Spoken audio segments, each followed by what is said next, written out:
আসসালামু আলাইকুম, সবাই কেমন আছেন? আমি মোহাম্মদ সুলতান, মিশরের রাজধানী কায়রো থেকে। আজকে একটু ব্যতিক্রম ভিডিও করবো, ব্যতিক্রম কথা বলবো, ব্যতিক্রম সিস্টেম আপনাদেরকে বোঝাবো যা আপনাদের কাজে লাগবে। অন্যরকম এক কথা নিয়ে, সাবজেক্ট নিয়ে আমি উপস্থিত। সাবজেক্টটা কি? শুরুতেই আমি দুঃখিত, কেউ কিছু মনে করবেন না, কেউ কিছু মনে করবেন না, আমি দুঃখিত। আর যদি কারো মনে কষ্ট দিয়ে থাকি, আমি ক্ষমা প্রার্থী। আমি আপনাকে দিয়ে বিষয়টা বুঝাই, আমাকে দিয়ে বোঝানোর লাভ নাই, কারণ আমি ভুক্তভোগী, বা আপনিও ভুক্তভোগী, বা আরেকজন ভুক্তভোগী। আমি আপনাকে দিয়ে বুঝাই বা অন্য একজন লোককে দিয়ে বুঝাই আমরা বিষয়টা কেন আসি, বা আমরা প্রবাসে কেন আসি, বা আমরা বিদেশে কেন আসি। কিছু টাকা করার জন্য, কিছু টাকা ইনকাম করার জন্য, ফ্যামিলি পরিবার ভালো থাকার জন্য, তাই তো? এখন আমি বাংলাদেশ থেকে মিশরে আসছি, বা আপনি বাংলাদেশ থেকে মিশরে আসছেন। বিশ্বের সব দেশেই এক একটা নিয়ম আছে, কোনো নিয়মের সাথে কারো কোনো মিল নাই। এবং কি কোনো দেশ আছে, এমনও দেশ আছে, দেশের ভিতরেই 5-7টা নিয়ম, মানে এক একটা ডিস্ট্রিক্টে এক একটা নিয়ম। যদি আমি দুবাইয়ের কথা বলি, দুবাই আপনার 7টা ডিস্ট্রিক্ট, 7টা ডিস্ট্রিক্টে 7 রকমের নিয়ম, এবং 7জন শেখে চালায়, মানে 7জন মন্ত্রী চালায়। ওর ডিস্ট্রিক্টে ওই রাজা, ওর ডিস্ট্রিক্টে ওই রাজা, ওর ডিস্ট্রিক্টে যে নিয়ম করবো সেই নিয়মে চলবো, ওর ডিস্ট্রিক্টে যে নিয়ম করবো এই নিয়মে চলবো। কারণ নিয়মের সাথে কোনো কালেক্ট নাই, তবে সবাই আন্তরিকতা এবং কি সবাই সবার নিয়মকে শ্রদ্ধা করে। খুব কড়া একটা রাষ্ট্র দুবাই, যা আপনাকে নিয়ম মানতে হবে। আপনি যদি নিয়ম না মানেন, তাহলে ওরা জোর করে মানাবে। ওকে, সমস্যা নয়, আমি এখন দুবাইয়ের কথায় কাজে না যাই, একটা উদাহরণ হিসেবে বুঝাইলাম আর কি আপনাদেরকে। আমরা আসছি মিশরে টাকা কামাইতে, বা বিদেশে আসছি টাকা কামাইতে। এখন আসছি, আপনি আসছেন, এই দেশে একটা মেয়ে পছন্দ হইলো, বা এই দেশে মিশরে মনে করেন যে মেয়ে অ্যাভেলেবেল মেয়ে আপনার সাথে কথা বলবে, মজা করবে, দুষ্টামি করবে, ফোন নাম্বার নেবে, কথা বলবে, বিভিন্ন কিছু আপনাকে নিয়ে ঘুরতে যাবে। এটাই স্বাভাবিক, এইটাই স্বাভাবিক ভাই। আমি ফেসবুকে বেশ কিছু কথা পাই, জীবন গড়ার ক্ষেত্রে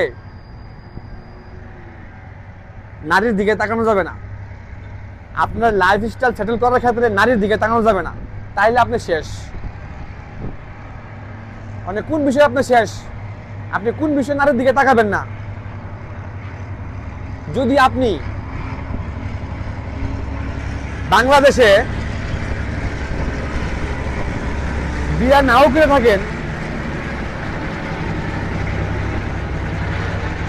যদি আপনি বাংলাদেশে বিয়া নাও করে থাকেন, তাও আপনার জন্য বিপদ, মিশরে বিয়া অথবা কোনো প্রবাসী বিয়া।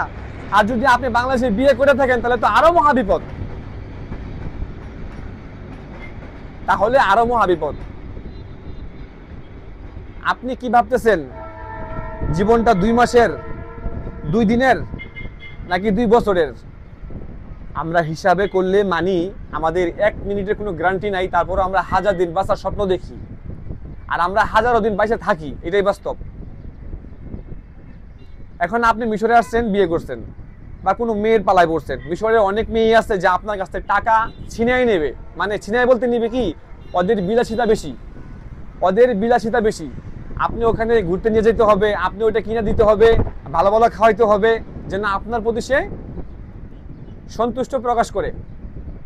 আর সন্তুষ্ট প্রকাশ থেকেই আপনার প্রতি সে রাজি হবে আপনাকে বিয়ে করার জন্য, বা আপনার সাথে জীবন বাঁধার জন্য, বা আপনার সাথে সে সম্পর্ক করার জন্য। এখন আপনি এই যে টাকা পয়সা খরচ করে, অর্থ খরচ করে আপনি তার মন জোগাইলেন, ভালোবাসলেন, সেই অর্থটা কিন্তু আপনার বাড়িতে আগে প্রাপ্য। ঠিক আছে, আপনি একটা বিয়ে করছেন, সমস্যা কি? আমি তো বাংলাদেশে বিয়ে করি না, আমি এই দেশে বিয়ে করছি, জীবনযাপন করবো। কিন্তু ভাই, জীবনযাপন করবেন ঠিক আছে, কিন্তু বিষয়টা এখন বুঝবেন না, আপনি 2-4-5 বছর পরে বুঝবেন। যদি ভালো কিছু করতে পারেন, ভালো কিছু তো প্রশ্নই আসে না। আপনি শতকরা 1জন লোক ভালো কিছু করতে পারে। আপনি যদি 100-র মধ্যে 1জন লোক হয়ে থাকেন, তাহলে কি আপনি পারবেন। আর তাও আবার কি পারবেন কিরকম ভাবে, মানে মাথার চুল আর ব্রেন আপনার মানে এক ধরনের বিধিকিচ্ছা হয়ে যাবে, অতিরিক্ত টেনশন এবং কি হেডেকটে। তো আজকে যদি আমরা যেহেতু মিশরে আসছি বা আপনি মিশরে আসছেন, মিশরে যদি আইসা যদি আপনি ঠিকমতো কাজ করেন, 2-4 বছর 5 বছর থাকেন, আপনি 8-10 লাখ 15 লাখ টাকা বাংলাদেশে ক্যাশ করে চলে গেছেন, গিয়ে আপনি বাংলাদেশে বিয়ে করছেন, বিয়ে করে আপনি বাংলাদেশ থেকে মিশরে আবার আইসা বলছেন, আইসা আপনার বউকে নিয়ে আসছেন বা আপনার ওয়াইফকে নিয়ে আসছেন। এই দেশে আসতে গেলে, এই দেশে আপনার ওয়াইফকে নিয়ে আসলে এক সিস্টেমে আপনার ভিসা হয়েই যাবে। যদি আপনার ওয়াইফে বাংলাদেশে কোনো স্কুলে পড়াশোনা করে বা আরবিতে পড়াশোনা করে বা কিছু একটু পড়াশোনা করছিল, সেরকম হলেও একটা মেয়ে এই দেশে আইসা আজহার বিশ্ববিদ্যালয়ে ভর্তি হতে পারে। আর আজহার বিশ্ববিদ্যালয়ে ভর্তি হলে আপনার কি একটা স্থায়ী ওনার জন্য একটা ভিসা পাওয়া যায়, আর ওনার ভিসা থেকে পরে আপনার ভিসা হবে, তবে একটু সময় লাগবে আর কি। এই যে মানুষ বলে সবুরে মেওয়া ফেলে, সবুরে যদি মেওয়া ফেলে সেটা হলো মেওয়া ফল। আর যদি আপনি এদেশে বিয়ে করেন, 1 বছর ছিলেন, 2 বছর ছিলেন, 3 বছর ছিলেন, এমনি এমনি আপনার সময় যাবে আর আপনার ফ্যামিলির সংখ্যা বাড়বে, আপনার প্রজন্ম বাড়বে। প্রথম 1 জন, পরে 2 জন, পরে 3 জন, পরে 4 জন।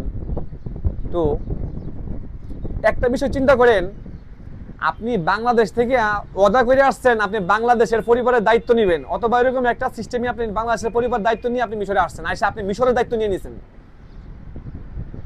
ভুল না ঠিক? ভুল না সঠিক? তাহলে ভাই, যার রিজিক যেখানে আছে, ওকে ফাইন, মানলাম, বিয়ে শাদী আল্লাহ বা কপালে রাখলেই হয়, আমি মানি, আমি কথাতে একমত। তবে আপনি যত দায়িত্ব নেবেন পৃথিবীতে, তত আপনার সমস্যা বেশি হবে, বিপদ বেশি হবে। তবে দায়িত্ব না নিয়েও পারবেন না। যে বোন আপনাকে ছোট করে বড় করছে, কুলে নিছে, ভাষা শিখাইছে, কথা শিখাইছে, মাতৃভাষা শিখাইছে, তাকে বলতে পারবেন সে আপনার কাছে অধিকার আছে 1 পয়সা পাওয়ার জন্য, বা আপনার ভালো কিছু হলে সে অধিকার আছে পাওয়ার জন্য। আপনার বাপ মা আপনাকে জন্ম দিয়েছে, লালন পালন করছে, আপনি যদি একজন বাবা হয়ে থাকেন, বুঝবেন বাপ মার কতটুকু যন্ত্রণা। পৃথিবীতে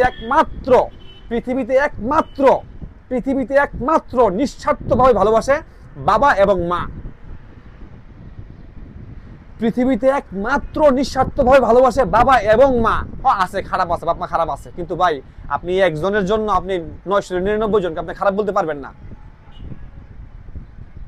আপনি যদি একজন বাবা হয়ে থাকেন, তাহলে বুঝবেন আপনার সন্তানটা রাত্রে কি পরিস্থিতিতে ঘুমাইছে, কারণ সকালে উঠে যদি সেই অসুস্থ হয়ে থাকে, তাহলে তো আপনাকে পরেশানি করতে হবে, আপনাকে ডাক্তার কাছে নিতে হবে। সেই ক্ষেত্রে আপনার মায়া মমতার দায়িত্ব বেড়ে যাবে। তাহলে আপনি বাংলাদেশের দায়িত্ব নেওয়া বাদ দিয়ে আপনি মিশরের দায়িত্ব নিয়েছেন। তারপরে একটা বড় সমস্যা আছে, কি জানেন? আমাদের জন্মে, মানে আমরা বর্তমানে যেখানে আছি, এটা হলো আমাদের জন্ম। আমাদের জন্মে বিশাল কিছু বিশ্ব সমস্যা, বিশ্ববাজারের সমস্যা, যেমন করোনা আসলো। করোনার ভিতরে 2 বছর বন্ধ থাকার কারণে আমার মনে হয়েছে পুরো বিশ্ব 20 বছরের পিছিয়ে চলে গেছে। আমরা যে ইয়াং জেনারেশন আছি, আমরাও তো 20 বছরের পিছিয়ে চলে গেছি। যদি করোনা না আসতো, 2 বছর যদি আমরা গ্যাপ না থাকতাম, তাহলে আমরা যেই কাজে ছিলাম সেই কাজ থেকে আমরা আগে বাড়তে পারতাম। কিন্তু 2 বছর গ্যাপের কারণে যে কাজগুলো আমরা করতাম, সেই কাজগুলো আবার কি পিছনে এসে আবার ফার্স্ট থেকে শুরু করতে হইতেছে। আপনারা ঠিক একই সিস্টেম। আমাদের বাবা বা আমাদের দাদা এগুলা পাই নাই। যে করোনা আসছে 100 বছর পরে, 100 বছর যে লোকগুলা ছিল, এগুলা করোনা থেকে বিরত ছিল, জীবন গড়ার জন্য, জীবনে প্রতিষ্ঠিত হবার জন্য ওরা কোনো ঝুঁকি পায় নাই, পাইছে ছোটখাটো ঝুঁকি পাইছে। তবে করোনা আমাদের জন্মকে এক বিশাল চাপ সৃষ্টি করে গেছে। করোনার পরে কি আসলো? বিশ্ববাজারে যুদ্ধ আসলো, তাই তো? বিশ্ববাজারে যুদ্ধ, ইউক্রেনিয়া রাশিয়া ইচ্ছা মতো যুদ্ধ করলো, ফিলিস্তিনি আর ইসরায়েল যুদ্ধ করলো। এই যুদ্ধ বাজার থেকে পুরো বিশ্ব একটা মানে বিশ্বযুদ্ধ শুরু হয়ে যাওয়ার সিস্টেম। এখানে এটা দাম বেড়ে গেছে, এখানে এটা দাম বেড়ে গেছে, ওইটা বন্ধ হয়ে গেছে, এটা নাই বর্তমানে বাজারে, কি একটা অবস্থা। তাহলে আমাদের জন্মটা একটা চ্যালেঞ্জ। আমাদের যেই জন্মটা আছে, যেই কালটা আছে, যেভাবে বাস করতেছি আমরা 2025 সাল, এবং কি 2000 আগে থেকেই, 2000 সাল থেকে বলেন, আপনার 90 সাল থেকে বলেন, বা আমাদের যে ইয়াং জেনারেশন আছে,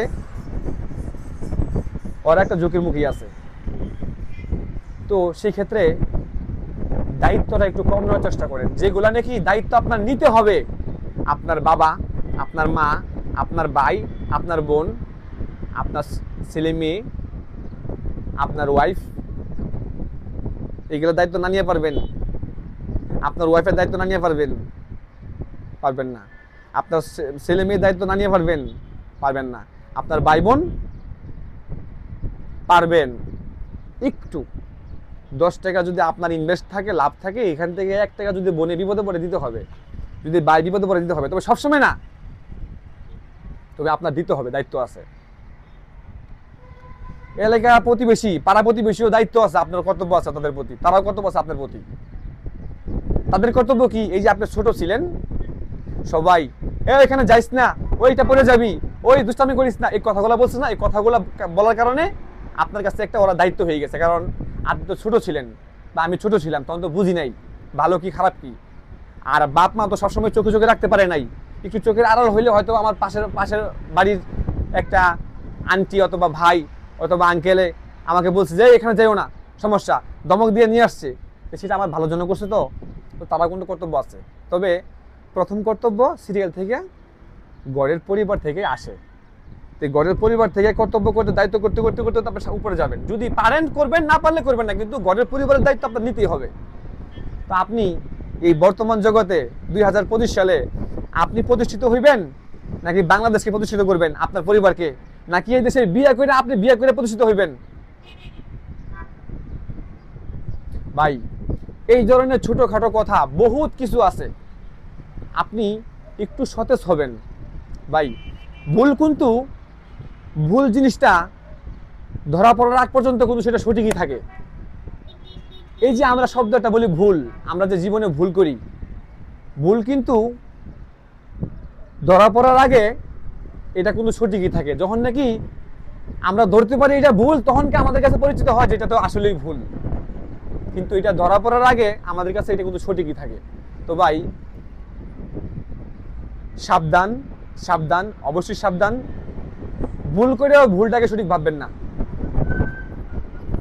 এই দেশের ব্যয়বহুল খরচ, থাইকে খাওয়া শান্তি আছে, তবে কোনো একদিন কিন্তু আপনার মায়ের টানে, নারীর টানে, মাতৃর টানে আপনার বাংলাদেশের কথা বলতেই হবে, যাইতেই হবে। এই যে বললাম, জীবনটা 1-2 দিনের না, 2 বছরের না, 5 বছরের না, আবার হিসাব করলে 1 সেকেন্ডের কোনো গ্যারান্টি নেই। তারপরেও তো আমরা 1000 দিন বাঁচি, 1000 দিনের স্বপ্ন নিয়ে আমরা বাঁচে থাকি। তো আমার বললাম, আমি বললাম, বাকিটা আপনার ব্যক্তিগত বিষয়। ভাই, ভালো থাকবেন, ইনশাআল্লাহ দেখা হবে নতুন কোনো ভিডিওতে। অবশ্যই লাইক, শেয়ার, কমেন্ট করবেন, আমার চ্যানেলটা সাবস্ক্রাইব করবেন। আপনার যে বন্ধু বান্ধব যারা মিশরের ভাষা শেখার আগ্রহ আছে, তাদেরকে আমার চ্যানেলটা শেয়ার করে দিয়ে দিবেন, অথবা আমার চ্যানেলের কমেন্ট বক্সে চ্যানেলের লিঙ্ক থাকবে, লিঙ্কটা দিয়ে দিবেন, বলে দিবেন যেন সাবস্ক্রাইব করে। আজ এই পর্যন্তই, ভালো থাকবেন, আল্লাহ হাফেজ।